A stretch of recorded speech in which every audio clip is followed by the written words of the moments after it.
नमस्कार। ज़्यादा बोला मत। नमस्कार दोस्तों, मेरी बहनों, हम एक मैया गीत आप लोगों को सुना रहे हैं। मेरा अच्छा लगे तो मेरे चैनल को लाइक कीजिएगा, सब्सक्राइब कीजिएगा। धन्यवाद। कौन मैया करिया कवानी मैया गोर हो कवानी मैया,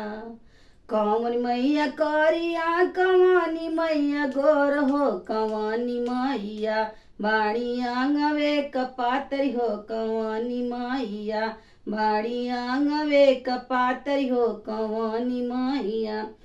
काली मैया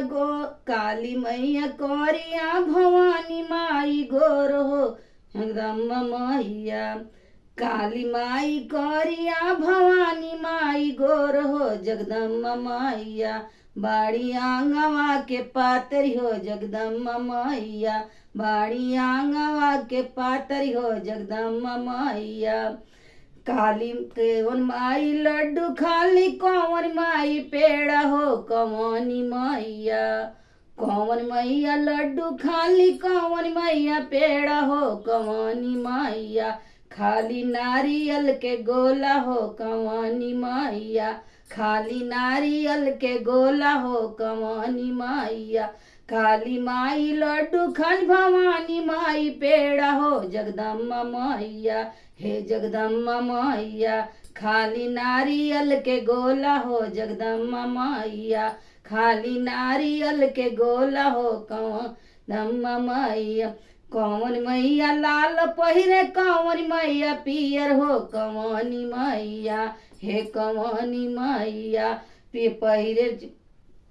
पहिने धानी रंग चुनरिया हो कवानी मैया, पहिने धानी रंग चुनरिया हो कवानी मैया, काली मैया लाल पहिन भवानी माई पियर हो जगदम्बा मैया, हे जगदम्बा मैया, पहिने धानी रंग चुनरिया हो जगदम्बा मैया, पहिने धानी रंग चुनरिया हो जगदम्बा मैया,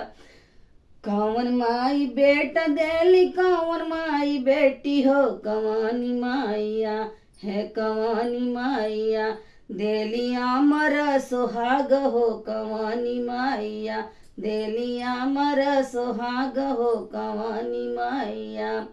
काली मैया बेटा देली भवानी मैया बेटी हो जगदम्बा मैया, हे जगदम्बा मैया, देली अमर सुहाग हो जगदम्बा मैया, देली अमर सुहाग हो जगदम्बा मैया, कौन माई करिया कवानी माई गोर हो कवानी मैया, हे कवानी मैया,